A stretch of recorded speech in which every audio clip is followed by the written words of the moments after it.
So walang duda nga po na nasa radar na talaga ng The Ring Magazine ang ating pambato na si former 3 Division Champion Angas ng Pinas General Casimero.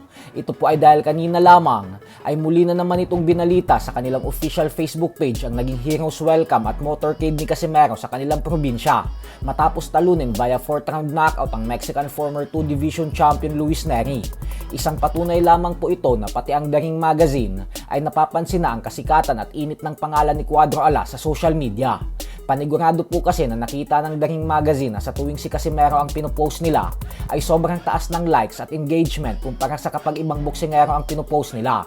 Sa katunayan nga po ay kapag binisita mo ang kanilang page ay di hamak na mas mataas ang likes, views at engagement kapag tungkol kay Casimero ang balita nila kaysa kila Bam Rodriguez at Naoya Inoue. Kaya naman maging si Casimero ay sobrang saya ngayon at naniniwala na dahil umano sa pagpansin ng The Ring Magazine sa kanya ay kumbinsido siya na malapit niya nang makamit ang inaasam-asam niyang laban kontra kay Inoue.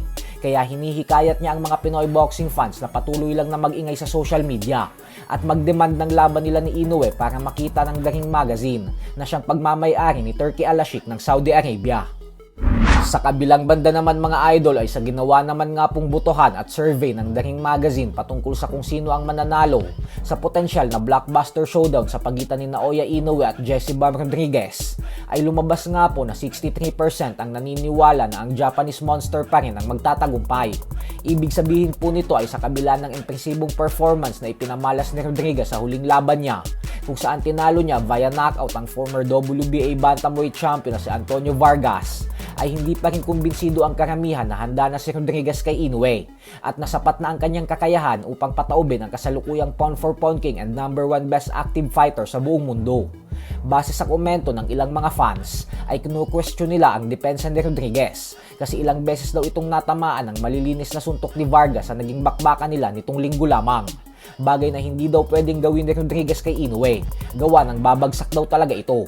Habang ayon naman sa mga analyst at experts ay kung inamin umano ni Rodriguez na nasaktan at nayanig siya sa mga suntok ni Vargas na hindi naman kilala bilang isang power puncher, ay paano na lang umano kung kamauna ni Inoue ang matikman niya na mas mataas pa ang dibisyon, tapos kilala pa ito bilang isang knockout artist. Panigurado umano na may kalalagyan talaga si Rodriguez. Kaya payo ng mga analyst na sundin lang daw ni Rodriguez ang payo ng trainer nitong si Robert Garcia na huwag madaliin ang laban kay Inoue at manatili muna sa bantamweight division para magpahinog. Huwag umano itong makinig sa promoter niya sa si Eddie Hearn na siyang gusto nang gawin ang Inoue versus Rodriguez ngayong taon. Samantala, kakapasok lang din nga po ng balita na kasado na ang bakbakan sa pagitan ni Lamont Roach Jr. at William Cepeda sa August 1 sa Las Vegas, Nevada, kung saan paglalabanan ng dalawa ang bakanteng WBC Lightweight World Title Belt. So hanggang dito na lang po muna tayo mga idol.